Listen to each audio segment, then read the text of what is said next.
Guys, இன்னைக்கு இந்த ஸ்டோரியோட episode level தான் பார்க்க போகிறோம். போன பாட்டத்தோட கம்ப்ளீட் பண்ணியிருந்தேன்னா, அர்ஜுன் இந்த மாதிரி மிராக்கு சர்ப்ரைஸாக கேண்டில் லைட் டின்னர் வந்து செட் பண்ணியிருந்திருப்பாரு. அந்த டின்னர் அப்போ ஒரு பேப்பரை எரிச்சிருந்திருப்பாரு. என்ன பேப்பர்னு பார்த்தா இவங்களோட கான்ட்ராக்ட் மேரேஜ் பேப்பர் தான் எரிச்சிருந்திருப்பாரு. இதில் வேற இதுக்கடுத்து நமக்குள்ளே ரூல்ஸ் அண்ட் ரெகுலேஷன் வேறு சொல்லியிருந்திருப்பாரு. மிராவும் அதை கேட்டு எக்ஸைட் ஆகியிருந்திருப்பா. அதோட இந்த பாட்டை கம்ப்ளீட் பண்ணியிருந்தேன். So let's continue to the part level. அப்படியே மிரா என்ன அப்படின்ன மாதிரி ஒரு மாதிரி ஷாக்காகி பார்த்துட்டு இருக்கும்போதே அந்த பேப்பரில் எரிச்சு முடிச்சுட்டு இவர்கிட்ட வந்து, மிரா, உங்ககிட்ட ஒரு கொஷின் கேட்குறேன், ஆன்சர் பண்ணுறியா? கேளுங்க. என்ன? நீ என்ன லவ் பண்ணுறியா அப்படின்னு கேட்டதும் மிராக்கு ஒரு லைட்டாக ஸ்மைல் வருது. அப்படியே அர்ஜுனையே பார்த்துட்ருக்கா. அர்ஜுனும் மிராவே தான் பார்த்துட்ருக்காரு. இவ என்ன ஆன்சர் சொல்ல போகிறா அப்படின்னு. அப்போ மிராவும் சிரிச்சுட்டே ஆமாம் அப்படின்றா. ஆமாண்ணா, உங்களை ரொம்ப லவ் பண்ணுறேன் அப்படின்னு சொன்னதும் அர்ஜுனுக்கு அவ்வளோ ஹாப்பியாக இருக்குது. அப்படியே மிரா கிட்ட வந்து, ஐ லவ் யூ மிரா அப்படின்னு அவளோட ஃபேஸை பிடிச்சிட்டு சொல்கிறான். அதுக்கு மிராவும் லவ் யூ டு அர்ஜுன் அப்படின்னு சொல்கிறா. ஸோ ரெண்டு பேருமே ஃபார் த ஃபர்ஸ்ட் டைம் அவங்களோட ஃபீலிங்ஸை ஷேர் பண்ணிக்கிட்டாங்க. அவங்க மனசில் இருக்கிறத இந்த இடத்துல வெளிப்படையாக சொல்லிட்டாங்க. அண்ட் அர்ஜுனும் லைட்டாக கிட்ட வந்து மிராவை கிஸ் பண்ணுறாரு. ஸோ மிராவை கிஸ் பண்ணுறா. இதுதான் அவங்களோட ஃபர்ஸ்ட் கிஸ். ஸோ டெரஸில் நடந்துகிட்ருக்கு. ஒரு பர்ஃபெக்டான ரொமான்ஸ். ரெண்டு பேருக்குள்ளேயும் அவ்வளோ ஃபீலிங்ஸ் இருக்குது, அவ்வளோ லவ் இருக்குது. அது ரெண்டு பேரோட கண்ணை பார்த்தா தெரியுது. அதுவும் அர்ஜுனா லவ் ஓவர்ஃப்ளோ ஆகுற மாதிரி மிராவே தான் பார்த்துட்ருக்காரு. மிராவுக்கும் லைட்டாக ஷையாக இருக்குது. ஸோ வைக்கப்பட்டு சிரிக்கிறா. ரெண்டு பேரோட லைஃப்பும் ஹாப்பியாக அந்த நைட் ஸ்பெண்ட் ஆகுது. மறுநாள் காலையில் மிரா இந்த மாதிரி சஞ்சயை பார்க்குறதுக்கு கிளம்பி போகிறா. ஏன்னா சஞ்சயை வந்து கூப்பிட்ருப்பான் இல்லையா, அந்த மாதிரி எனக்கு சீக்கிரட்டாக வந்து நீ மீட் பண்ணும் அப்படின்னு. ஸோ அதுக்காண்டி ஒரு வேர் ஹவுஸு அட்ரஸ் கொடுத்துருப்பான். ஸோ அந்த லொக்கேஷனை எங்கே இருக்குன்னு ட்ராக் பண்ணி மிரா போயிருந்திருப்பா. அங்கே போய் அவனை பார்த்தா அவன் ஒரு சேரில் உட்காந்துட்டு சைக்கோ மாதிரி உட்காந்துருக்கான். மிராவை பார்த்ததும், வா மிரா வா, எப்படி நீ வருவேன்னு சொல்லி எனக்கு நல்லா தெரியும். இங்கே பாரு சஞ்சய், உங்ககிட்ட நான் பேச விரும்பலை. நீ தயவு செஞ்சு அர்ஜுனுக்கு எந்த வித ப்ராப்ளத்தையும் கொடுக்காத. அர்ஜுனை தனியாக விட்டுரு. உனக்கு புரியுதா இல்லையா? ஓ, இங்கே தனியாக வந்திருக்க. ஆனால் அப்போ கூட அர்ஜுனை நினச்சி தான் நீ ஃபீல் பண்ணுற இல்லை? அவனை நினச்சி தான் உனக்கு பயமாக இருக்குது. அவனை நினச்சா கேர் பண்ணுற. அவனை நினச்சி நீ கேர் பண்ணலையா அப்படின்னு சொல்லிட்டு டோரை க்ளோஸ் பண்ணுறான். மிராவும் பயந்துட்டே, இங்கே பாரு, வேண்டாம் வேண்டாம் சஞ்சய், நீ வேறு ஏதோ ட்ரை பண்ணுறன்னு தெரியுது. நான் இங்கேருந்து போகணும். நீ தேவையில்லாத பிரச்சனை அப்படின்னு சொல்லும் போது அதுக்கு சஞ்சயா, you know one thing Mira, நீ எனக்கு கிடைக்கலன்னா யாருக்கும் கிடைக்கவும் கூடாது, கிடைக்க விட மாட்டேன். ஒன்று இங்கே நம்ம ரெண்டு பேரும் ஒன்றா இருந்து எங்கேயாவது ஓடி போயிடுவோம், இல்லையா ரெண்டு பேரும் இங்கே செத்து போயிடுவோம். ரெண்டில் ஏதாவது ஒன்று நடக்க போகுது அப்படின்னு அவன் மிரா கிட்ட க்ளோஸாக ட்ரை பண்ண. இங்கே அர்ஜுன் மிராவை தேடி தான் வந்துட்டுருக்காரு. ஆக்சுவலி மிரா என்ன பண்ணியிருந்திருப்பானா, வரதுக்கு முன்னாடியே இந்த மாதிரி சஞ்சய் ஏதாவது வில்லமாக ஏதாவது பண்ணுவான், விலங்கத்தனமாக ஏதாவது பண்ணுவான்னு தெரிஞ்சு தான் இந்த மாதிரி ஒரு ஸ்டிக்கி நோட்ஸில் நான் இந்த மாதிரி சஞ்சயை பார்க்க போகிறேன், இந்த பிளேஸுக்கு தான் போகிறேன் அப்படின்னு சொல்லி எழுதி வச்சுட்டு மிரரில் ஒட்டிட்டு தான் போயிருப்பா. அதை பார்த்த அர்ஜுன் தான் கடுப்பாகி, இவளுக்கு ஒரு வேலை வெட்டியே இல்லை, அவன் சொன்னான்னு போகிறா பாரு அப்படின்னு அதை தூக்கிட்டு இப்போது மிராவை தேடி வந்துட்டுருக்காரு. ஸோ கரெக்டாக சஞ்சய் மிரா கிட்ட வர, மிராவும் உன்னை தள்ளி விட்டுட்டு கீழே ஓட கரெக்டாக அந்த இடத்துக்கு அர்ஜுன் வந்துட்டான்.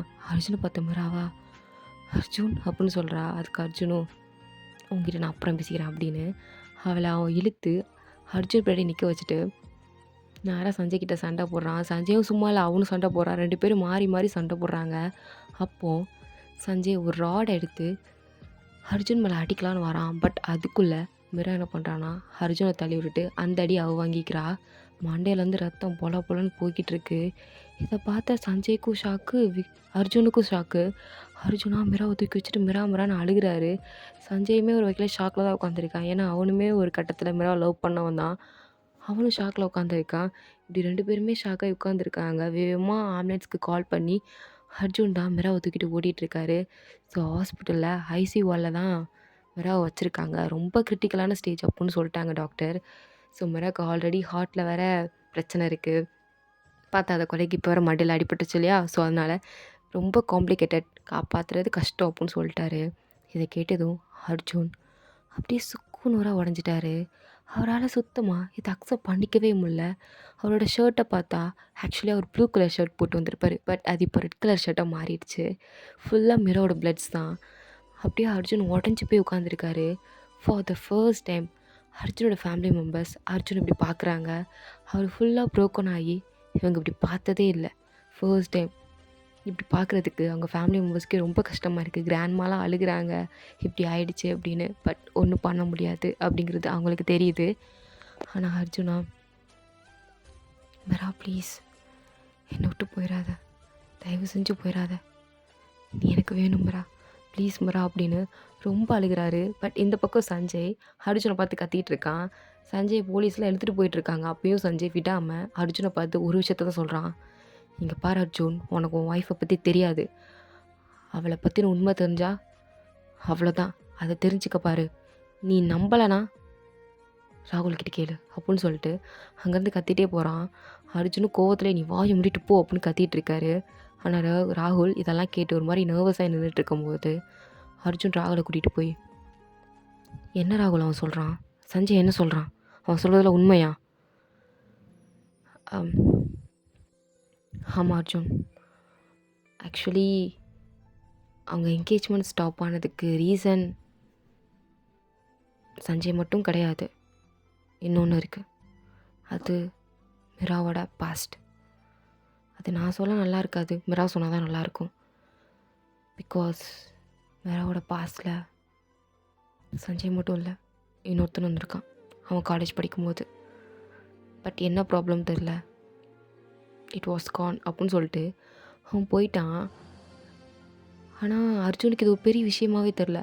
அவள் பாஸ்டில் என்ன நடந்தால் எனக்கு என்ன, எனக்கு அவள் தான் வேணும். அவள் பாஸ்டில் என்ன நடந்ததை பற்றி எனக்கு கவலை கிடையாது. ஐ லவ் மிரா, எனக்கு அவள் வேணும், அவ்வளோதான். அவள் பாஸ்ட் எப்படினாலும் இருக்கட்டும், என்னனாலும் நடந்துக்கட்டும், எனக்கு அதை பற்றி கேர் இல்லை அப்படின்னு அர்ஜுன் இந்த இடத்துல தெளிவாக முடிவெடுக்கிறாரு. ஸோ கிட்டத்தட்ட ஒரு 1 டே கிட்ட ஆயிருந்திருக்கும். சர்ஜரி கிட்டத்தட்ட கொஞ்சம் கொஞ்சமாக தான் நடந்துகிட்ருக்கு. இன்னுமே மிரா கிரிட்டிக்கல் ஸ்டேஜை தாண்டவே இல்லை. ஸோ அர்ஜுனா கிட்டத்தட்ட ஒரு 2 நாளாக சாப்பிடாமல் இருந்திருப்பார். கிராண்ட்மாலாம் கெஞ்சுறாங்க, அர்ஜுன் ப்ளீஸ் கொஞ்சமாவது சாப்பிடு, நீ சாப்பிட்டாதான் நான் சாப்பிடுவேன், அடம் பிடிச்சி கெஞ்சி அழுது அப்போ தான் அர்ஜுன் கொஞ்சமாக சாப்பிட்றாரு. அப்போ டாக்டர் கரெக்டாக வெளில வர்றார். வந்தோடனே கிராண்ட்மா போய் கேட்குறாங்க, இந்த மாதிரி ஆப்ரேஷன் சக்ஸஸ் ஆகிடுச்சா, மிரா பொழைச்சிருவாளா அப்படின்னு கேட்கும்போது அதுக்கு டாக்டர் வந்து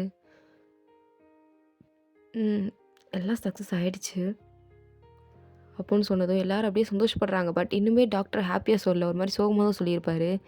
ஏன் இப்படி சொல்கிறீங்க அப்படின்னு. எல்லோரும் ஏன் இவர் ஒரு மாதிரி சொன்னார் அப்படின்னு அவங்க மூஞ்சியை பார்த்துட்ருக்க டாக்டர் மூஞ்சியை. டாக்டர் சொல்கிறாரு, இந்த மாதிரி மிராவோட ஃபிசிக்கல் பாடி எல்லாமே ஓகே தான், அதுக்கெலாம் ஒரு பிரச்சனை இல்லை, மென்டல் ஹெல்த்தும் கரெக்டாக தான் இருக்குது, நாங்கள் ஹார்ட் ஆப்ரேஷனையும் சேர்த்தே பண்ணிட்டோம். ஸோ அதுவுமே கிட்டத்தட்ட சக்ஸஸ் தான். பட் ப்ராப்ளம் என்னென்னா அவங்களோட மென்டல் ஹெல்த் நல்லா இல்லை. கடந்த சில வருஷங்களாக அவங்க டிப்ரெஷன் அண்ட் ஓவர் ஸ்ட்ரெஸ்ஸில் இருந்திருக்காங்க. மன அழுத்தம் நிறையா இருந்திருக்கு. அதனால மேபி அவங்க ஒரு வாரம் 2 வாரம் இதுக்குள்ளே கண் முழிக்கலாம், கோமா ஸ்டேஜுக்கு போகிறது கூட வாய்ப்பு இருக்குது. பட் என்னால் தெளிவாக சொல்ல முடில அவங்க எப்போ கான்ஷியஸ்க்கு வருவாங்க, எப்போ கண் முழிப்பாங்கன்னு. பட் இட்ஸ் ஸ்டில் கிரிட்டிக்கல் அப்படின்னு சொல்லிட்டு போயிட்டாரு. இது கேட்டதும் எல்லாரோட ஹார்ட் அப்படியே பிரேக் ஆகிடுச்சு. அர்ஜுனுக்கா அழுகையாக வருது. ஏன் மிரா, ஏன் எந்திரிச்சு வா அப்படின்னு சொல்லிட்டு மிராவை பார்க்க போகிறாரு. ஆக்சுவலி அவளை அப்சர்வேஷனில் தான் வச்சுருக்காங்க. ஸோ பார்க்குறவங்க போய் பார்த்துக்கலாம். பட் மிராவால் தான் யாரையும் பார்க்க முடியாது, பேச முடியாது. ஸோ அர்ஜுனா மிராவோட கையை பிடிச்சி, உன்னை 2 நாள் கழித்து நான் வந்து பார்க்குறேன், நீயும் கண்ணை முழிச்சு பார்த்து அர்ஜுன் அப்படின்னு என்னை கூப்பிட மாட்டியா? உங்ககிட்ட 3 நாளைக்கு முன்னாடி தான் ப்ரப்போஸ் பண்ணேன், நீயும் எனக்கு அக்செப்ட் பண்ண, லைஃப்பை ஹாப்பியாக வாழ போகிறேன்னு நினச்சேன். ஆனால் அதுக்குள்ளே உனக்கு இப்படி ஆயிடுச்சு.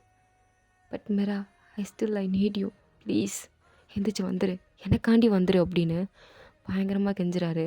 அப்போது மிரா வந்து அன்கான்ஷியஸ் தானே இருக்கா. ஸோ அவளோட ட்ரீம்லேயே ஒரு விஷயம் நடக்குது. ஒரு மிஸ்ட்ரி மேனாக பார்க்குறான். பட் அது சஞ்சயும் கிடையாது, அர்ஜுனும் கிடையாது, வேற ஒருத்தர்.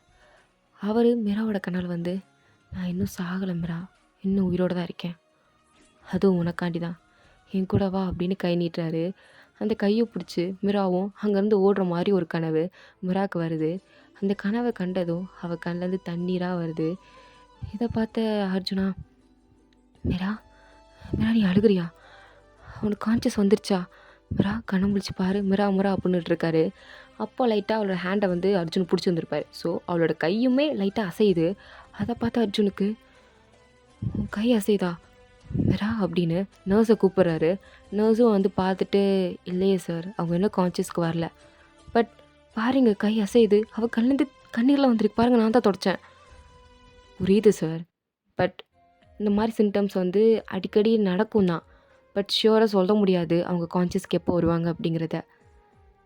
அப்சர்வேஷனில் வச்சு தான் பார்க்கணும். நிச்சயமா அவங்க கண் முழிப்பாங்க சார் அப்படின்னு நர்ஸ் சொல்லும்போது, ஏதோ ஒரு இடத்துல சின்ன ஹோப் அர்ஜுனுக்கு கிடச்சிருந்துருக்கும். பட் இவங்க இப்படி சொன்னது ஒரு மாரி ப்ரோக் ஆகி உட்காராரு. அப்போ தான் நர்ஸ் இன்னொரு விஷயத்தையும் சொல்கிறாங்க. இந்த மாதிரி மிராவ பார்க்குறதுக்கு ஒரு பெர்சன் வெளில வெயிட் பண்ணிட்டு இருக்காங்க. யாரு? தெரில சார். மிராவோட ரொம்ப முக்கியமான ரிலேஷன் அப்படின்னு சொன்னாங்க. பட் யாருன்னு எனக்கு தெரியல. நீங்க வந்து பார்க்குறீங்களா? அப்படின்னு கேட்டதும், அர்ஜுனும் வெளிய வந்து பார்க்குறாரு. அது யாருன்னு பார்த்தா, கொஞ்ச நேரத்துக்கு முன்னாடி மிராவோட ட்ரீமில் ஒரு மிஸ்ட்ரி மேன் வந்திருப்பார் இல்லையா? ஸோ அந்த மிஸ்ட்ரி மேன் தான் வெளிய வந்து நிற்கிறாரு. அவரை பார்த்ததும் அர்ஜுனுக்கு யார் இவரு அப்படின்னு தெரியல. சேம் கிட்டத்தட்ட அர்ஜுனோட ஏஜ் தான் அவருக்கும் இருக்கும். யார் இவரு? எதுக்கு மிராவை பார்க்க வரணும்? அப்படின்னு ஒன்றுமே புரியாம தான் அர்ஜுன் நின்றுட்டுருக்காரு. அப்போ அந்த மிஸ்ட்ரி மேனும் அர்ஜுனை பார்த்து, "ஹாய், நீங்க தான் அர்ஜுனா? மிராவோட ஹஸ்பண்ட்?" "ம், நான் தான். நீங்க யாரு?" அப்படின்னு கேட்கும்போது, "நானா?" அப்படின்னு சொல்ல வராரு.